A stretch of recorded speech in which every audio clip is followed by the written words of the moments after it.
Hey YouTube, it's me, Neptronics from the forums. I have a very large supply of chargers here that I've bought over the years and played with to try to find what is the best one and whatnot. And I just thought I would pull them all out and show you all the various different styles of e-bike chargers that you can use and what are their advantages and disadvantages. So I will start with this basic brick charger that you can get often from places like BMS Battery or EM3EV or whatnot. This is the most common type of charger that they use on battery packs that have BMSs, and these are made by all kinds of different brands. This one is actually only about around 200 watts, and it's fairly heavy, about maybe a pound and a half, 2 pounds or so. Not very remarkable, but it does get the job done. And I'm going to just show you how this thing operates. You've got a little switch back here, and you notice it's red. That means it's not charging. Now it's trying to charge. Now it's decided that it's not going to charge and it is done. Well, that's because we don't have anything connected to this right now, but basically, yeah, this has a couple little states that I can give you an idea of what it is doing and where your battery's at, but not very precise. Yeah, these will get the job done. These are typically not known as being reliable. They're made as cheaply as possible by most brands, and just to get the cost of the e-bike down as low as it can go. So I tend to not trust these. I haven't heard of a company that sells these that's makes them to a very high quality standard, so I try to discourage people from using these. You can get higher wattages than this little 200 watt unit, and bulk charge pretty fast with some chargers, but again, they just don't seem to last more than maybe a couple years, or maybe even less than that, maybe a couple months, and then they just go out because some stupid engineering choice was made and they were just made really cheap. So yeah, I'm not a big fan of those. One thing that used to be real popular on the forums is to use a mean well, and this should still be popular because this is actually an excellent option. It's obviously not the prettiest charger in the world. You do not want to be leaving this thing out in public or at work or whatnot, because it doesn't look like a battery charger, and it's got these terminals. I mean, it just kind of looks more like a bomb than anything, or some kind of strange device. And so I generally wouldn't want to use these for portable charging where you're at work or school or wherever.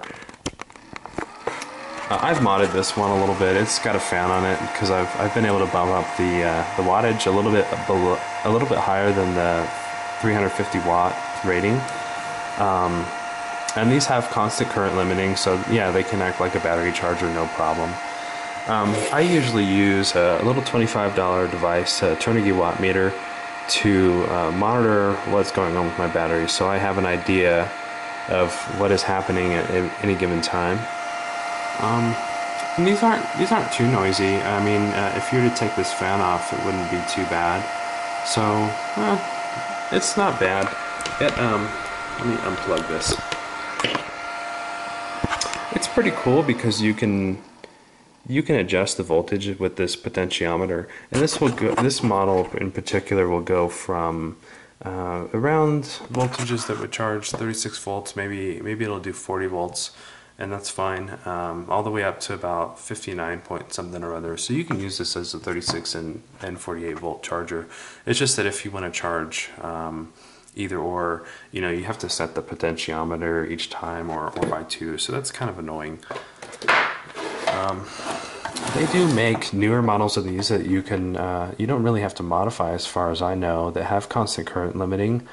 They can cost anywhere from $80 to, oh gosh, I don't know, maybe $500 for a 1,500 watt model, and they're usually either sold as LED power supplies, which need current limiting, so therefore they have them, or or there's also some other kind of power supply called an RSP, which has current limiting for whatever reason. So that's convenient to use for a really high power charger. Like if you wanted to put 1,000 watts into like a really huge pack, like that would be the thing to do overall.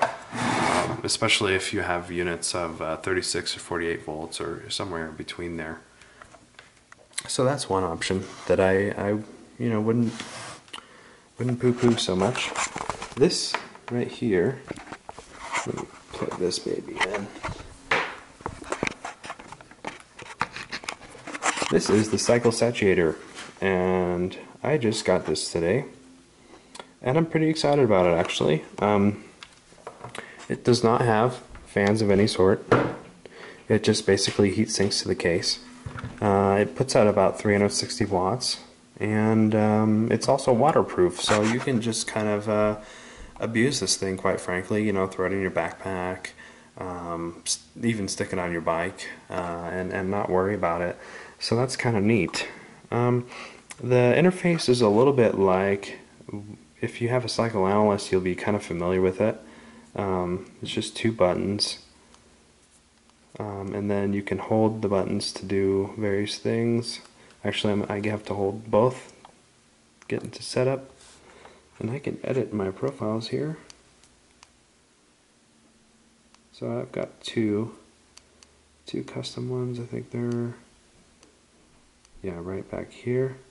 This is for my lipos, and that's for my lower voltage lipos. So I can go in here. Default, that's cool. Set my voltage in small increments here. And your current. Minimum starting voltage. So if you were to be stupid and over discharge your battery and then plug it in, and you know, that would be dangerous. So it does have this little protection here that you can set. Actually, I think that mine is not really appropriate, so I'm going to change it to about 40.2 volts. This is I'm not really entirely sure what starting amps does exactly. Maybe it's just kind of it just kind of like rises up the amperage a little bit to let the battery kind of, I don't know, be eased into what is about to happen to it. I'm not entirely sure about that. This is probably the termination amperage. You can always refer to the manual on this. I have not used it. Done. Okay. Let me go back into setup. Come on.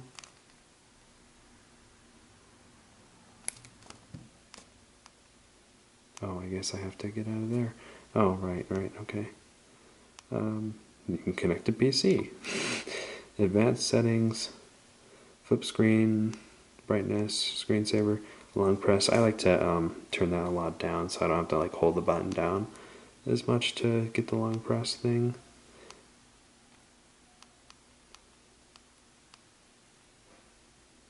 Yep, that's pretty much it. It's a pretty sweet little unit. You know, I mean, look at it. It's 360 watts versus 350. Can't argue with that. So we've got some more stuff to see.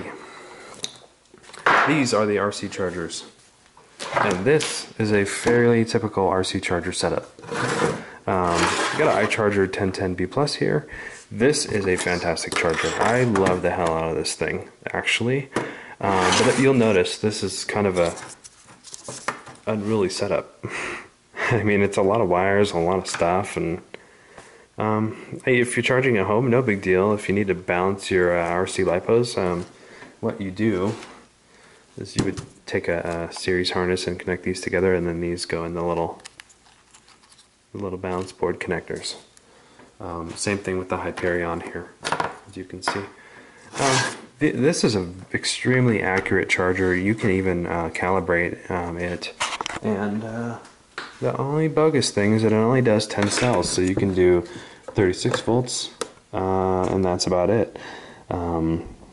And it only does about 300 watts total, and in reality I tend to get more like 250 watts out of it. This charger is really good if you want to balance things very accurately. I use this to charge all of my batteries if I'm balancing, rather than this thing, because I've calibrated this thing really well, so I know that my RC LiPos are straight when I plug it in and let it sit there. So I'm going to plug this in and let you see it. So this is your server power supply you can go and buy and modify. This will deliver around 550 watts of power. And you see I plugged a little pin right there to turn it on. And there's the power leads. And so this is, these are really cheap on eBay. You can get them for maybe 10-20 bucks, and just do this simple modification and you've got yourself a power supply for the charger. This is actually the Swiss Army knife of chargers. I mean, it does pretty much any kind of balancing thing you want, and you have all sorts of different settings here. Oh yeah, it has some special modes. Motor drive for a brushless motor. You can just kind of use it as a power supply for really a variety of different applications. You can set the volts that it is going to spit out. So this is, I guess, useful for breaking in a brushless motor, or I'm sorry, a brushed motor, or just using it as a power supply for some oddball thing. Foam cutter mode. I guess you hook up some kind of resistive lead to this and you can use it to cut foam. It's kind of like the motor drive mode, I believe. Measure the internal resistance of a battery. That is awesome. You can just plug something in and get a reading. So that's pretty neat. As far as the settings go, let's see. Using battery check time, bouncing speed. Oh, you know what? I've had that on slow. I'll stick that on fast. Alright. Lithium balancing, wait time.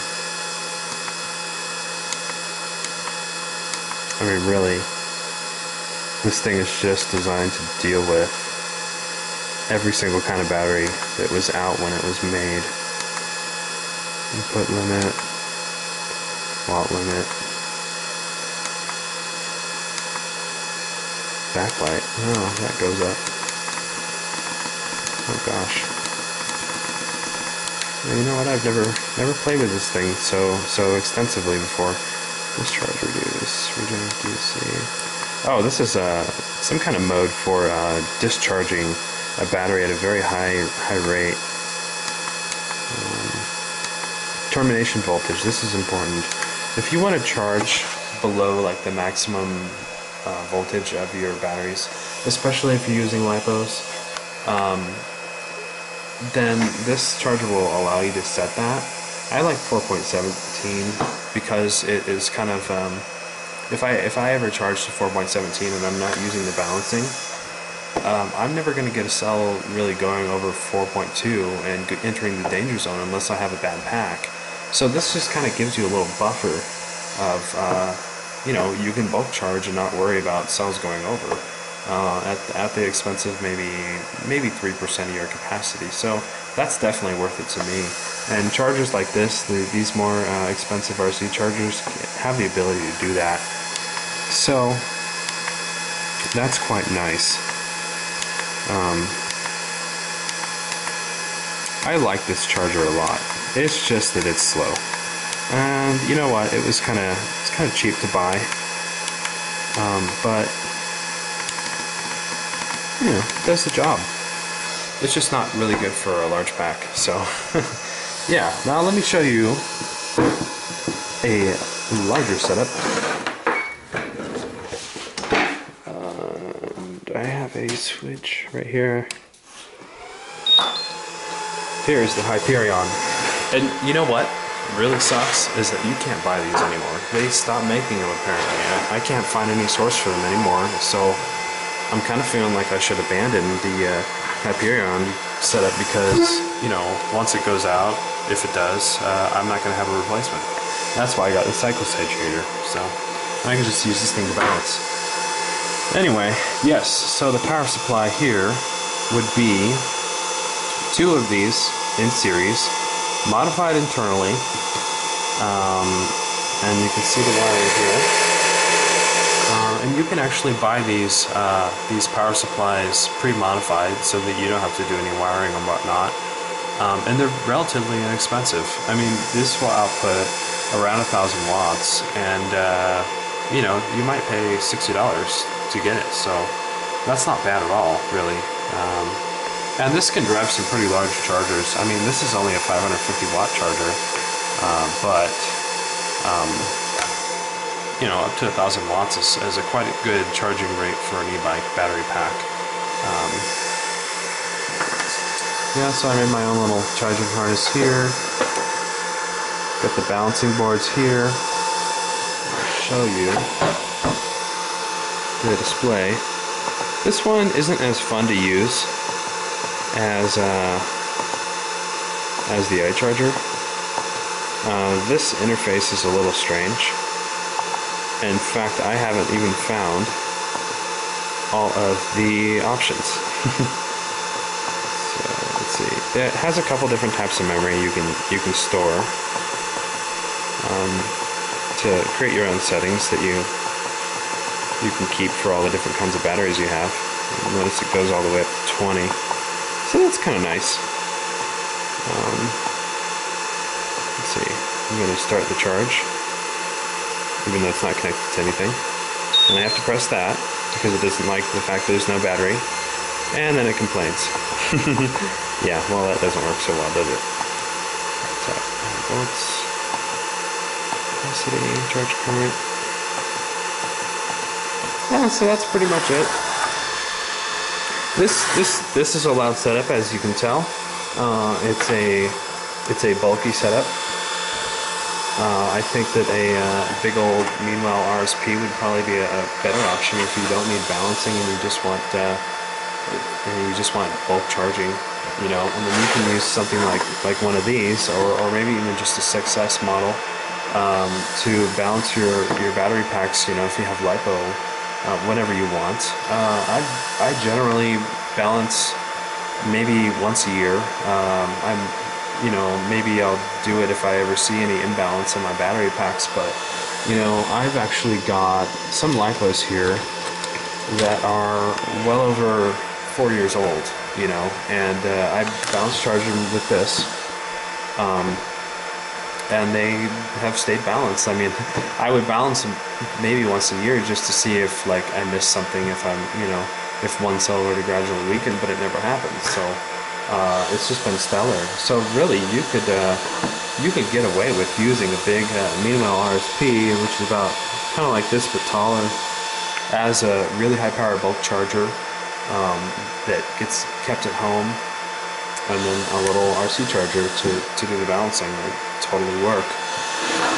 But for right now, I'm definitely digging this little thing because you know, it doesn't look shady. I can just throw this in my backpack and keep it. Probably what I'm going to do is get rid of pretty much all this stuff and get a big old Meanwhile for bulk charging my big ass bike here, which, you know, is usually full to the brim with about a kilowatt hour of battery, and I hope to do more because, you know, more battery, more range, more fun, right? So I hope I taught you something here, and you can put this information to use. Yeah, and I'll see you later.